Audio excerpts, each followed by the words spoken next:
오늘은 인구 이동의 특징과 사회 경제적 결정 요인 첫 번째 강의로서 인구 이동의 특징과 주요 지표에 대해서 이야기를 하도록 하겠습니다. 사실 인구 이동의 개념은 대단히 복잡하다는 거예요. 특징과 지표에 대해서도 우선 국내 이동, 국제 이동으로 나누어서 살펴볼 필요가 있습니다. 우선 인구 이동의 개념과 정의인데 인구의 크기는 주로 출생, 사망, 주로 자연적 요인이라 그러죠. 그에 대해서 사회적 요인이라 불리는 이동에 의해서 영향을 받습니다. 그러나 이동은 가장 빈번하게 일어나는 인구 현상으로서 이 생물학적인 현상인 출생과 사망은 한 개인들은 일생에 한 번밖에 경험하지 않는다는 거죠. 근데 이동은 사회적인 현상으로 개인별로 평생 한 번도 경험하지 못하거나 혹은 무수히 많은 이동을 경험할 수 있다라고 하는 것입니다. 그다음에 이제 그 인구 이동을 정의하는 용어로서는 population mobility라고 하는 말이 있는데 또 이거와 관련해 가지고 migration이라는 말이 이제 인구 이동과 관련해서 많이 쓰이는 건데 장거리에 걸쳐 가지고 비교적 오랜 시간을 목표로 해서 그 이동하는 것이 됩니다. 학자에 따라서는 그 이주와 이동을 구분해서 쓰기도 하는데 즉 이주자란 그 상당한 기간 동안 그들의 어떤 정규적인 거주지를 다른 행정구역으로 옮긴 사람을 말하고 이동자란 이주자를 포함해갖고 거처를 옮기는 사람, 그러니까 residential mobility, 거주지를 옮긴 사람, 모든 사람들을 다 포함하는 것으로도 사용을 한다 하는 겁니다. 그 다음에 이제 이동을 정의하려면 또 우선 두 가지 요소를 고려해야 된다 하는 거죠. 이동이 일어나는 공간적인 범위, 한 나라 안에서 또는 시도 수준에서 또는 시군구 수준에서 또는 읍면동 수준에서 공간적 범위가 있을 수 있을 겁니다. 그 다음에 이동이 목표로 하는 시간적인 길이 1년이냐 또는 2년이냐 또는 5년이냐 10년이냐 하는 시간적인 길이가 있을 것입니다. 먼저 공간적인 범위는 작게는 같은 아파트 안에 그 층간이동이라든지 또는 같은 아파트 단지 안에 다른 동 간의 이동 또는 읍면동 안에 다른 주택 간 이동이라든지 읍면동은 다르지만 같은 시군구 아니라든지 또 넓게는 다른 시도 또 넓게는 다른 나라로의 이동 등 여러 종류의 이동을 포함한다 하는 거죠. 이들 중 어디까지를 이동으로 정의하느냐 하는 것은 항상 문제가 될 수 있습니다. 한편 이동이 의도하는 시간적인 길이는 보통 우리가 아침에 일어나서 직장에 간다, 학교에 간다는 통학이라고 하는 하루 단위의 이동에서부터 해가지고 일 또는 몇 주의 출장 또는 계절을 주기로 하는 그 봄철 또는 여름철, 가을철, 겨울철 이런 주기로 하는 이동이 있을 수 있고 또는 길게는 몇 년 이상의 또는 영구적인 거주를 목표로 하는 이동 등 매우 다양하다는 것입니다. 보통 이동의 다양한 형태들 중에서 상당한 거리, 보통 우리나라의 경우는 읍면동도 아니고 시군구 정도의 그 거리를 이사를 해가지고 상당한 기간, 보통 1년 이상 또는 뭐 6개월 이상 이렇게 해가지고 거주하는 이동만을 이동으로 정의를 한다 하는 겁니다. 그리고 이것을 주로 연구하는 분야가 되겠습니다. 인구 이동의 유형은 그 이동의 공간적 단위나 이동의 횟수 또는 이동의 동기, 왜 이사를 하느냐 하는 것, 직장을 구하기 위해서 하느냐 또는 여성들의 경우에 남편과 함께 거주하기 위해서 이동을 하느냐 하는 이동의 동기 등에 따라서도 다양하게 구분이 가능하다는 겁니다. 그 다음에 공간적인 범위에 따른 구분이 되겠는데 보통 그 나라와 나라 사이의 이동, 그 국제 이동, 그리고 나라 안에서의 이동, 또는 지역 간, 그러니까 시도, 광역자치단체 간의 이동이라든지 또는 광역자치단체, 도를 포함한 모든 어떤 이동이라든지 이런 국내 이동과 지역 내 국내 이동 또는 국내에서도 도시와 농촌 간을 구분해 가지고 도시와 농촌 간의 구분해서 농촌에서 도시로 이동하는 경우, 도시에서 도시로 이동하는 경우, 도시에서 농촌으로 이동하는 경우, 농촌에서 농촌 간으로 이동하는 다양한 이동의 흐름을 유형화할 수 있다 하는 것입니다. 그 인구 이동의 유형은 이동의 세 시점, 주로 센서스가 되겠습니다만은 인구주택 총조사에는 거주지를 비교해 가지고 1차 이동, 2차 이동 또는 반복 이동 또는 귀한 이동, 원래의 자유로 되돌아가는 이동으로 구분을 하게 됩니다. 1차 이동은 이동자가 어떤 특정 기간 중 출생지를 떠나가지고 다른 지역으로 이동하는 경우가 되겠습니다. 영어는 primary migration이라고 합니다. 2차 이동 또는 반복 이동 이런 이야기를 하는데 이미 출생지를 떠나 다른 곳에 살던 사람이 다른 제3의 지역으로 제1차 다시 한번 이동을 하는 것, 재차 이동을 하는 것이 되겠습니다. 그러니까 어느 시골 동네 경상북도에서 태어난 사람이 대전 광역시로 이사를 했다. 그 대전 광역시에 살던 사람이 다시 서울 쪽으로 이사를 했다. 출생지 또는 5년 전 거주지, 현재 거주지가 모두 다른 경우 2차 이동이 되겠습니다. 반복 이동입니다. 귀환 이동은 출생지를 떠나 다른 곳에 살던 사람들이 원래 살던 지역으로 되돌아가는 이동을 이야기를 합니다. 가령 경상북도에서 태어난 사람이 대전광역시에 있다가 다시 현재 경상북도로 되돌아간 경우 이거는 귀환 이동이 되겠습니다. 이와 같은 이동의 유형별 분석이 필요한 이유는 각 유형별로 이동의 이유라든지 동기 그리고 이동자의 이동의 시점, 경제적인 특성이 다르게 나타나기 때문이라고 볼 수 있습니다. 우선 또 이제 이동의 형태와 관련해 가지고 피터슨이라고 하는 미국의 인구학자는 인구 이동을 일으키는 중요한 힘이 무엇인가에 따라 가지고 인구 이동을 4가지로 구분한 적이 있다 하는 것을 기억해 두면 좋겠습니다. 원시적 이동, primitive migration입니다. 생태학적인 배출이죠. 이런 것들에 의해 갖고 촉발된 이동으로서 예컨대 홍수나 가뭄과 같은 자연재해 등으로 인해서 일어나는 이동이 되겠습니다. 그 다음에 강제 이동 또는 강요된 이동입니다. forced migration이라고 하는 건데 국가의 인구 이동 정책에 의해 가지고 사람들이 강제적으로 이주하게 되는 경우 예를 들면 제2차 세계대전 당시 유대인들이 그 홀로코스트를 당하면서 강제 수용소로 이주한다든지 또는 아프리카에서 성행했던 노예무역에 의한 이동이라든지 또는 어떤 경우에 우리나라의 조선시대에 본다면 정부가 그 변경지역에 어떤 요새지를 개척하고 사람이 많은 지역에 살던 것을 가지고 그 요새지역, 변경지역으로 이동을 시키는 것들도 강제이동에 해당되겠습니다. 그 다음에 자유이동입니다. 순수하게 개인의 의사에 의해서 보다 높은 소망, 희망을 실현하기 위해서 이동하는 것. 주로 자본주의 사회, 시장경제가 실현되고 있는 사회에서 자기 자신의 의지에 의해서 이동을 하게 되는 경우가 되겠습니다. 거기에 대해서 이게 대중이동인데 집합행위의 맥락에서 사회적인 계기가 주어질 때 쉽게 거대한 이동의 물결에 휩싸이면서 이동을 하는 경우 자유이동 같은 경우는 어떤 개인의 어떤 의지 같은 것이 중요되었고 많은 숫자의 이동이 발생하지 않는다는 것을 전제로 하는 데 대해서 대중이동은 일종의 모방이동, 집합적인 어떤 성격이 있는 이동이 되겠습니다. 인구이동의 경우 이제 지표를 만들고 측정을 하는 것. 인구이동도 출생이나 사망과 같이 측정을 하는 것이 대단히 중요하다 하는 것이요. 자료는 센서스, 인구주택 총조사나 주민등록 전출입 신고에서 작성되어지는 자료가 있을 것입니다. 그 다음에 인구이동의 지표는 총이동, gross migration 하는 게 있고 순이동 하는 게 있고 전입과 전출, 영어는 in migration, out migration 하는 게 됩니다. 그 다음에 이제 인구이동의 추정하는 게 있는데 이것은 주로 간접적인 겁니다. 직접 인구이동의 자료가 없을 경우에 출생지 방법이나 인구동태 방법, 생산율 방법을 쓰게 됩니다.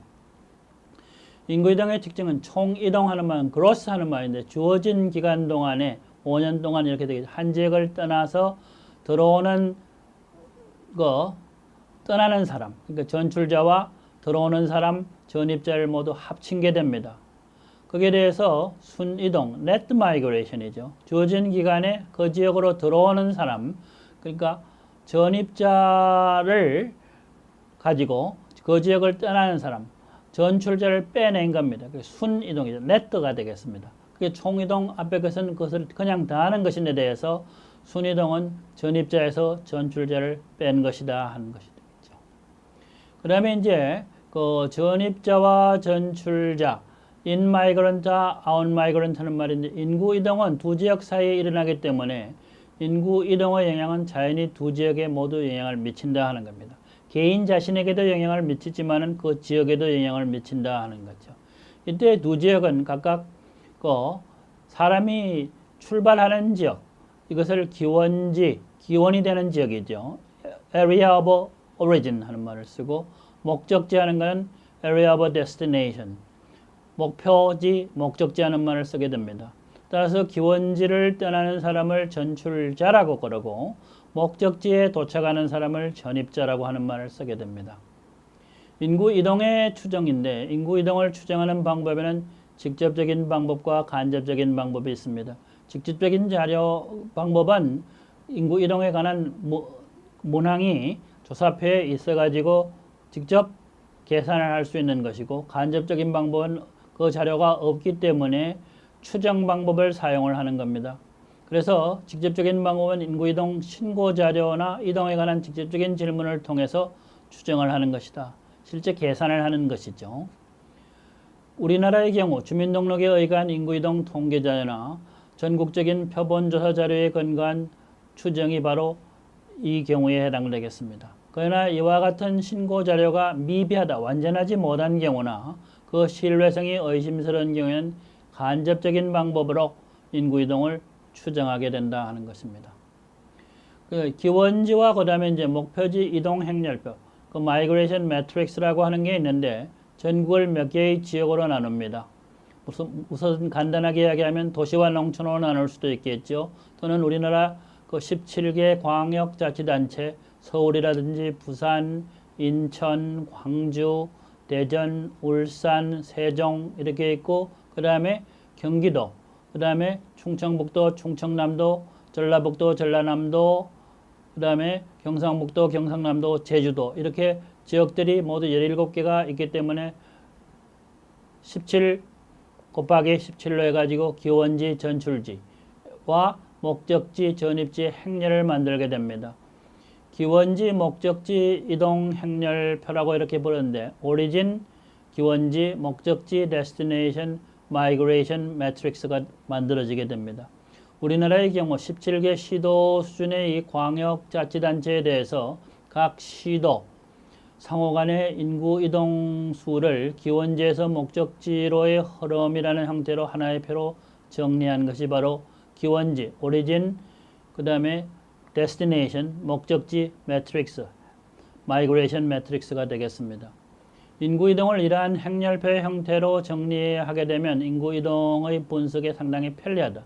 물론 행렬을 만들 때 보면 그 도시나 농촌 이렇게 간단하게 표시할 수 있고 광역시처럼 17개, 그 세종시가 이제 특별자치시가 되었기 때문에 16개에서 17개가 되는 셈인데 이렇게 정리한 것이 있으면 인구 이동이 상당히 편리하다 하는 분석 자체가 상당히 편리해진다 하는 것입니다. 우리나라의 인구 이동 통계는 전출입 신고를 바탕으로 한 것이기 때문에 이러한 행렬표를 만들 수 있다 하는 것이죠. 또 이 이용 가치가 대단히 크다 하는 겁니다. 이 표 자체가. 그러나 행렬표가 도농통합의 경우 도시와 농촌을 구분하여 제표를 하지 않기 때문에 타뷸레이션을 하지 않기 때문에 이런 경우는 다시 그 원래의 자료를 가지고 제표를 해야 되는 어려움도 있기는 합니다. 이것은 그 우리나라의 그 주민등록 이동을 자료를 이용해서 인구 이동 그 기원지와 목적지 사이에 이동 행렬표를 만드는 것입니다. 그 다음에 이제 센서스 자료를 이용해 인구 추정을 할 수 있는데 출생지 방법이라고 하는 게 있습니다.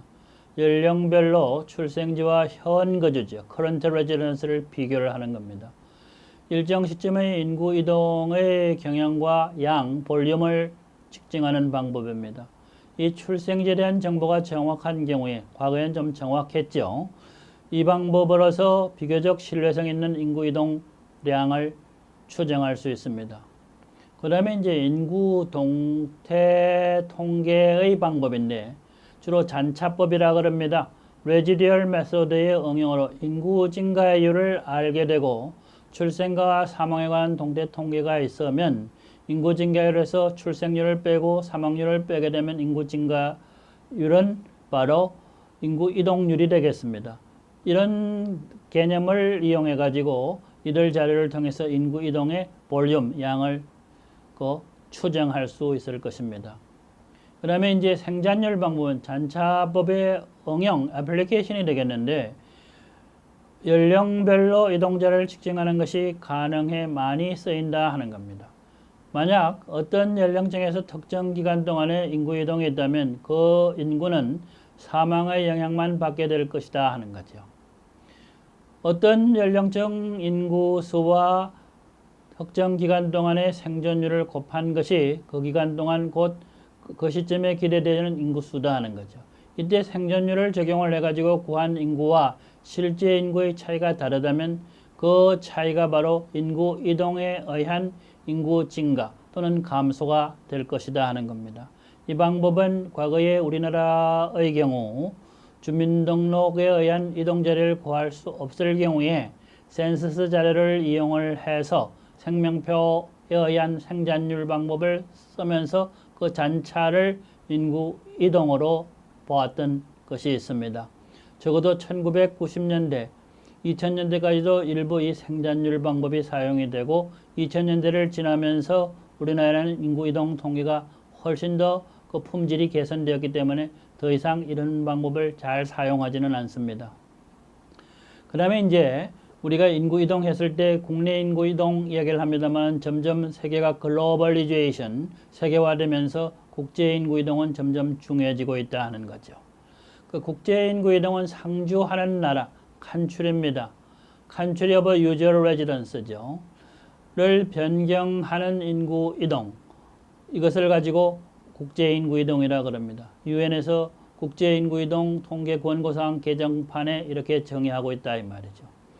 유엔 센서스 원칙 및 권고사항은 상주짓고 상주하는 장소를 일상생활에서 수면 시간의 대부분을 보내는 장소로 규정을 한다는 거죠.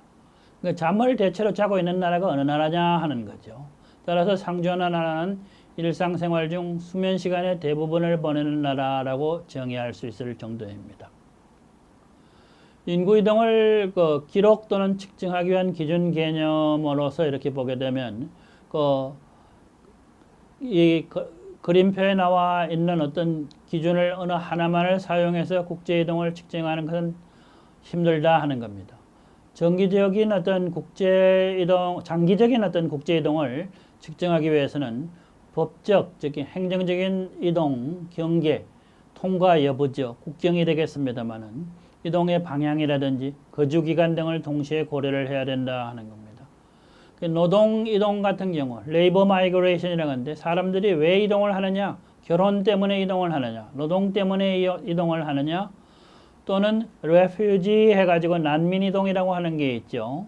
그러니까 그 나라의 어떤 천재지변이라든지 또는 내란으로 인해 가지고 그 지역에 살 수 없어 가지고 그 지역을 떠나게 되는 난민 이동, 노동 이동, 결혼 이동 이런 것들이 있는데 이동 방향, 외국인의 이입, 내국인의 이출이라든지 또는 거주 기간, 계절 이동이라든지 잠정 이동 또는 장기 이동, 이동의 이유가 고용이냐, 결혼이냐 또는 피란이냐 또는 피란에도 뭐 환경 또는 내전 뭐 이런 것들이 있을 수 있겠는데 이런 것들을 모두 다 고려해서 측정을 할 수 있을 것입니다.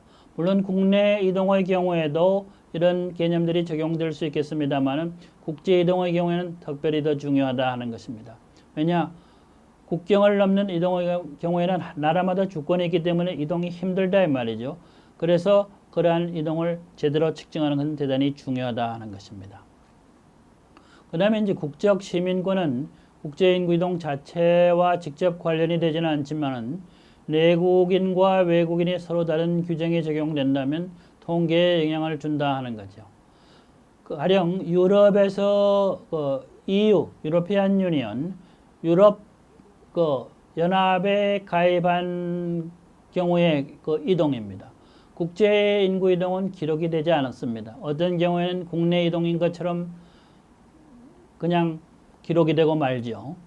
그래서 유럽의 경우에는 국제 인구 이동, 국제 이동을 제대로 측정하는 게 결코 쉽지는 않다. 그래서 다양한 추정 방법이 개발되기도 하는데 이런 것들은 대단히 어려운 문제입니다. 이민 정책을 개발하는데 필요한 통계로는 그 입국 자격 비자라고 하는 거 들어봤죠. 이것의 변동 또는 들어왔어도 그 비자 스테이터스가 바뀌는 경우가 있습니다. 이와 관련되는 것이 있다는 겁니다. 또 그 거주 기간 단기 이동이 장기 이동이 되고 또 시민권 국적 획득이 이루어지는 이동이 있다 하는 겁니다. 그린 카드를 받는 인구 이동이 있을 수 있다 이거죠. 이 경우 인구 그 이동자의 경우 입국 자격 변동과 관련된 통계는 국제 인구 이동 시스템의 국가 통계에 포함을 해야 되는데 이런 것들이 제대로 되어 있지 않고 추적이 불가능한 경우도 많아서 국제 인구 이동 통계는 제대로 만들어지지 않는 나라들이 대단히 많다는 겁니다. 입국자, 출국자 해가지고 떠나는 사람, 들어오는 사람 하는 겁니다. 이탈리아 같은 경우 동유럽이라든지 다른 나라를 떠나는 경우 이런 경우들에 대한 통계를 만드는 것이 대단히 중요하다 하는 거죠. 물론 입국자를 이입자라는 말도 쓰고 출국자는 이출자라고 하는 말도 씁니다. 또 어떤 경우는 입국자를 입이민자 또는 출국자를 출이민자 이런 말도 쓰기도 하는데 영어로는 모두 다 입국자라 그러면 immigrant, 출국자면 emigrant라는 말을 씁니다. 국내 이동의 경우는 immigrant라는 말을 쓰고 in-migrant, 출국자의 경우에는 emigrant라는 out-migrant라는 말을 쓰게 됩니다. 그 다음에 거주 부재 기간별 국제 이동의 구분인데 그 방문자, visitor 하는 건데 3개월 미만의 기간 동안 이동하는 사람입니다. 이거는 그 인구학에서는 뭐 부분적으로 관심을 기울이긴 합니다만은 그 관광 통계, tourism statistics라고 그러죠. International Tourism Statistics에서 집계 대상이 되는 겁니다. 3개월 미만. 이것은 호텔 건설 잠깐 동안 거주하는 사람은 남의 집에 가서 또는 주택을 구입을 해서 살지 않기 때문에 호텔 같은 데 여러 숙소에 가서 잠을 자게 될 것이다 하는 거죠. 그래서 관광산업 기반 시설 건설을 위한 기초 자료가 되는 경우도 있다는 겁니다. 그 다음에 이제 인구 이동의 스톡과 플로우의 개념인데 스톡은 말하자면 부와 같이 어디에 이제 그 몇 명이 되느냐 하는 것인데 그 몇 명을 결정하는 플로우와 관련된 개념이 되는 것입니다. 출생, 사망처럼 인구 이동도 전입과 전출을 기록을 해야 되는 것인데 그것의 예를 들어놓고 있는 것이 이 표입니다.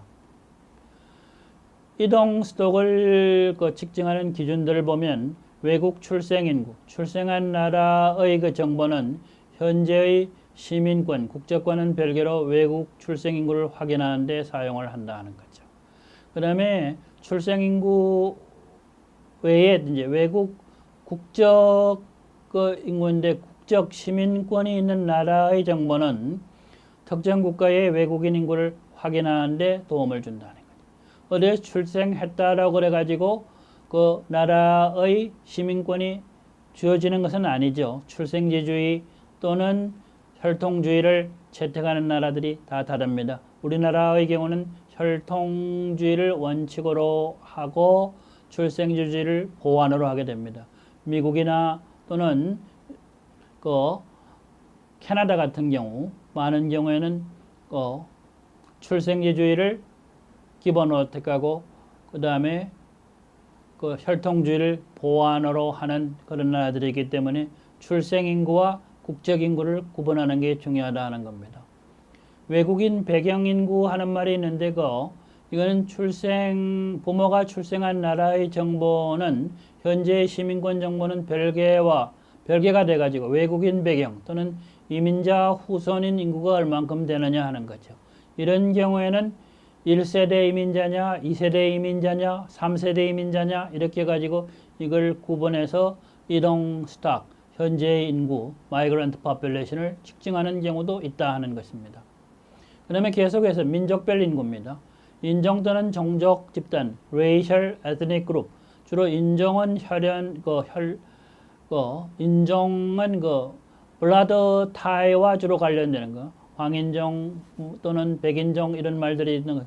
종족은 주로 문화적인 것들이 되겠는데 이런 정보는 다민족 국가, 우리나라의 경우에도 이제 다민족 국가 또는 다문화 국가가 되어가고 있다 이야기하는데 그 미국이나 중국, 러시아, 유럽의 많은 나라가 다민족 국가일 가능성이 큰데 이런 인구에 쉽게 적용할 수 있는 기준이다 하는 겁니다.